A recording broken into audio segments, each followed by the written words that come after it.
Les bendiga a todos aquí el pastor Héctor Quiñones en Conexión Espiritual, mirando en el día de hoy la lectura titulada asimismo Advenimiento en Isaías capítulo 7. Señor y Padre Celestial, eres bueno, eres maravilloso, eres merecedor de toda gloria y de toda honra. Padre, te adoramos, glorificamos tu nombre, te exaltamos, Señor. Reconocemos, Padre, que tienes el nombre sobre todo nombre, que eres la puerta, que eres la respuesta, que eres el Shaddai, Señor, que eres el Alfa y la Omega, el principio y el final, que eres la salida, Señor, que eres asimismo la solución a la necesidad. Padre, que eres nuestro Jehová Jireh, nuestro Shaddai, Jehová Nisi, Señor, te adoramos, el león de Judá, oh Padre, Señor, el siervo, el cordero inmolado, mi Cristo Señor. No hay otro como tú. Habla nuestras vidas, Padre, a través de esta palabra. Ayúdanos a entenderla y a poder asimismo, Señor, aplicarla diariamente de una manera que sea de inspiración a los que nos rodean. Padre, no por nosotros, sino porque pueden ver tu reflexión en nuestras vidas. En nombre de Jesús pedimos esto, mi Dios. Amén y amén. Así que en este momento, hermanos, podemos ver, ¿verdad?, que el advenimiento, el capítulo 7 de Isaías, nos muestra lo que es la señal de Emanuel, del que está por venir, del Mesías prometido, ¿verdad? Eh, no es tanto lo que Dios puede hacer a través de uno, de cada uno de nosotros, si nosotros no le permitimos a Dios hacerlo en nuestras vidas. Lo que esto va a determinar verdaderamente, hermano, la medida de cuán efectivos nosotros podemos ser si nosotros estamos dispuestos a permitirle a Dios obrar. Si no estamos dispuestos a permitirle a Dios obrar, pues no vamos a poder ser efectivos de la manera que Él quiere utilizarnos. Dios tiene un mensaje para el pueblo, ¿verdad? Que se supone que Isaías tenía que llevar. Era un mensaje de juicio y también de santidad, de esperanza en medio de problemas. Pero antes que su profeta pudiera llevar el mensaje, tenía que llevar la carga. Tenía que comprender su propia condición pecaminosa, su propia terquedad y tibieza espiritual. Y antes de poder enfrentar a toda una nación que sufría de las mismas condiciones trágicas, antes que Isaías pudiera estar de pie frente al rey de Judá, tenía que arrodillarse ante el rey del universo. Y después de la visión de Dios, Isaías tenía un vivo sentido de lo que era la grandeza a sí mismo y la santidad asombrosa de Dios. Y nada le detenía, ¿verdad?, a rendirse a Dios para poder así mismo servirle. Muchas veces lo único que nos puede detener, hermanos, de que le sirvamos a Dios, en realidad no es el hermano, la hermana, la familia, no, es uno mismo, que se vuelve un obstáculo. A Dios no le interesa tanto los que pueden hacer todas las cosas, como los que están dispuestos a hacer cualquier cosa. Dios quiere, hermano, su semilla. Dios quiere su compromiso, mi disponibilidad. Pero está en mí si yo estoy dispuesto a dársela. De igual manera, podemos ver también asimismo que antes que Isaías pudiera estar de pie frente al rey de Judá, tenía que arrodillarse ante el rey del universo. Después de la visión de Dios, Isaías tenía un vivo sentido en la grandeza de la santidad, ¿verdad? Y la idea era, hermanos, poder reconocer para sí mismo, poder rendirse y servirle. Preguntas de reflexión. ¿Está tratando de servir a Dios antes de haberle visto? Tenemos que aprender de la experiencia de Isaías. No nos lancemos hasta que estemos arrodillados, porque así se efectúa un servicio adecuado. Hay una lección objetiva, ¿verdad?, que podemos ver en el capítulo 6, versículo 1 también. Vemos que Isaías recibió su llamamiento en el año que murió Usías. Así que su llamamiento está asociado, hermanos, con la muerte del rey. Una muerte prematura a causa de lo que era la lepra, que fue causada, ¿por qué? Si se acuerdan, por desestimar la santidad de Dios. La misma condición que había traído también la muerte de la misma nación. Así que podemos ver entonces aquí en el capítulo 7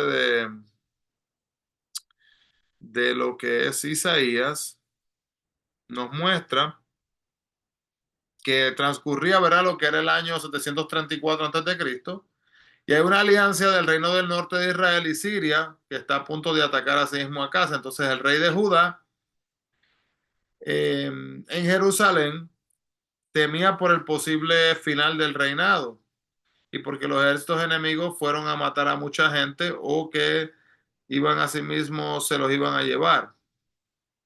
Entonces, ¿qué pasa? Que terminan entonces a sí mismo, como predijo Isaías, ¿verdad? El reino de Judá no vio su fin en ese momento. La señal de Emanuel sería la liberación. La casa de David, cuando dice esta frase, se refiere a Judá, el reino del sur. Efraín, la tribu dominante del norte, es una referencia a Israel, el reino del norte. Cuando se habla de Sear Hasú, significa que un remanente volverá. Y Dios le dijo a Isaías que le diera ese nombre a su hijo como recordatorio de su plan de misericordia. Desde el principio de su juicio, Dios planeó restaurar, hermanos, un remanente del pueblo. Sear Hasub le recordaba al pueblo la fidelidad de Dios. El acueducto del estanque que se menciona en el capítulo 7, versículo 3, desde arriba muestra que quizás era el lugar de la fuente de Gihón, localizada al este de Jerusalén. Y esta es la fuente, ¿verdad? Principal de agua de la ciudad santa y también la fuente que desemboca el famoso túnel de Ezequías en 2 de Corintios capítulo 32, versículo 30. Podemos ver también lo que es la heredad del lavador, que era un paraje bien conocido donde ropa o telas recientemente hiladas se ponían al sol para secar y blanquear. Hermanos, el acueducto es bien interesante. Si usted tiene la oportunidad en algún momento de ir a Israel, hay una área donde le pueden mostrar, hermanos, una cosa que uno la mira y dice, wow, brillante. Que cuando el agua caiga de una manera, ¿verdad? El acueducto literalmente tenía su manera de ser procesada diferente, ¿verdad? Lo que es el día de hoy, pero utilizando, hermanos, una astucia, podríamos llamarle, pero en realidad es sabiduría divina, ¿verdad? En cuanto a cómo pudieron hacer, ¿verdad? Que todas estas cosas pudieran estar establecidas en una manera bien beneficiosa desde el punto de vista, hermanos, que podían hasta obtener agua y también podían hasta después de utilizar, vamos a decir, los servicios sanitarios, ¿verdad? Podían también deshacerse de estos servicios sanitarios, ¿verdad? Que lo que quedaba en el servicio sanitario, si me entienden, en el baño, ¿verdad? Podían deshacerse de estas cosas sin problema alguno. Podemos ver acá también que Isaías entonces predijo la disolución de la alianza de Israel con Siria. Entonces, debido a esta alianza, se destruiría entonces a Israel.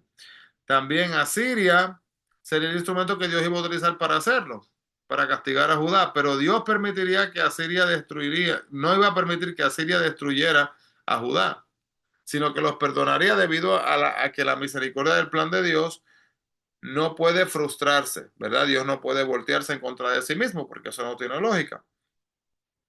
Vemos también que se menciona entonces acá a Acaz, que fue uno de los peores reyes de Judá. Así que si alguien le pregunta, ¿cuál fue uno de los peores reyes de Judá? Ya sabe, Acaz. Se negó a aceptar la ayuda de Dios y en lugar trató de comprarla, la de los asirios. Así que en vez de buscar la ayuda de Dios, va a buscar la ayuda de los asirios pagándole. Mire esto. Le da oro y plata. ¿Y de dónde sacó el oro y la plata? Mire, hermano, de Segunda de Reyes nos dice, en Segunda de Reyes 16:8, sacó el oro y la plata del templo. Mire esto. Saca del templo para darle allá a la gente que quiere destruirla. Eh, gente que no se supone que hubieran estado en conexión con ellos. Entonces, vemos acá que cuando los asirios entonces llegaron, trajeron más problemas que ayuda.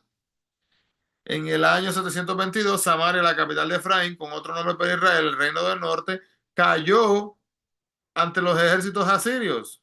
¡Qué casualidad! Y así mismo terminaron entonces en ese momento con lo que era el reino del norte. Entonces, hermano, qué cosa, ¿verdad? Hacer un trato con ellos que a la larga y a la postre no le iba a servir de nada. Acá entonces pareció recto al decir que no probaría a Dios con una señal cuando dice, no pediré y no tentaré a Jehová. En realidad, Dios le dijo que pidiera, sin embargo, Acaz no quería saber lo que Dios tenía que decir. Y a menudo, muchas veces, hermano, utilizamos algunas excusas, tales como no quería molestar a Dios para evitar comunicarnos con Él. Nos enfocamos en nosotros mismos y lo que estas dos manos pueden hacer y nos olvidamos que Dios está dispuesto a interceder. Entonces, cuando se menciona en el 7, capítulo 7, del 14 al 20, al 16, cuando dice virgen, se traduce de una palabra hebrea que significa una mujer soltera con suficiente edad para estar casada, una mujer sexualmente madura, ¿verdad? Cantar de los Cantares, capítulo 1, 3 y 6, 8, algunos han comparado a esta joven con la esposa de Isaías y su hijo recién nacido. Pero hermanos, no podía ser ella, dado que ella tenía un hijo. Sear Hasub, ¿verdad? Que mencionamos anteriormente. Eh, Acá se casaría y tendría un hijo y antes de que pasaran 3 años, un año para el embarazo y 2 para que el niño tuviera edad para hablar, serían destruidos los dos reyes invasores. Entonces podemos ver aquí que para mostrar un cumplimiento posterior de esta profecía, en la cual la Virgen María entonces concibió a Dios, perdón, concibió y dio a luz a un hijo, Emanuel, el Cristo. Así que, hermano, todas estas profecías, todos estos eventos están entrelazados, conectados el uno con el otro.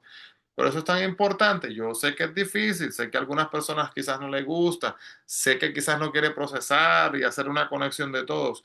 Pero aunque sea, hermano, debemos de poder seguir un poco el hilo, ¿verdad? El hilo de la conexión para ver que la profecía de la descendencia que iba a llegar hasta Jesús está toda conectada proféticamente como había estipulado la palabra de Dios.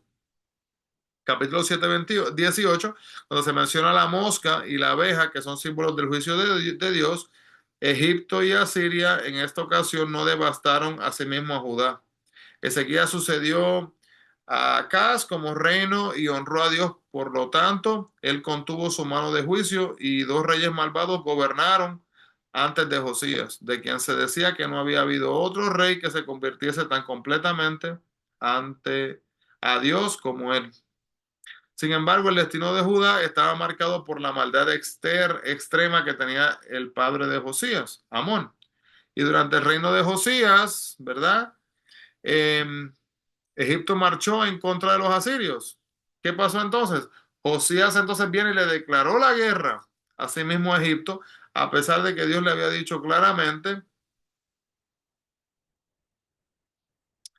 que no lo hiciera después de morir.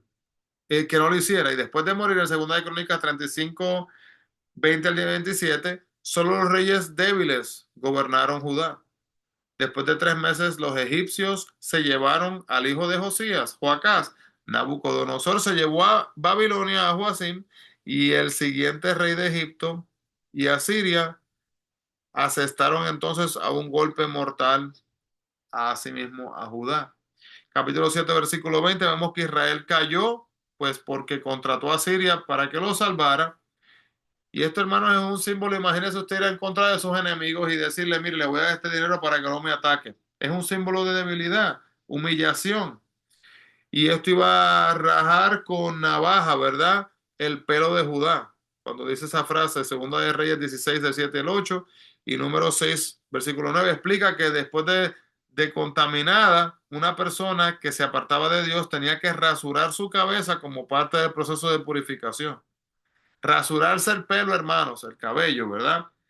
Del cuerpo era una vergüenza en aquel momento, no era algo positivo. Una exposición a la desnudez. Para un hebreo, hermanos, ella era humillante.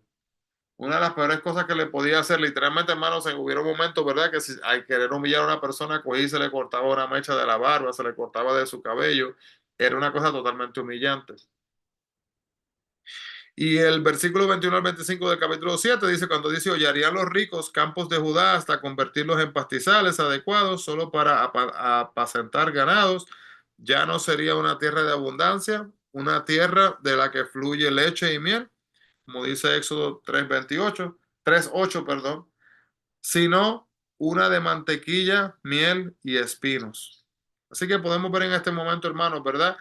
Que sus decisiones, sus acciones, su falta de acciones Su falta de fe, su falta de escuchar, su falta de arrepentimientos, sus malas decisiones le llevaron a consecuencias muy duras y preocupantes.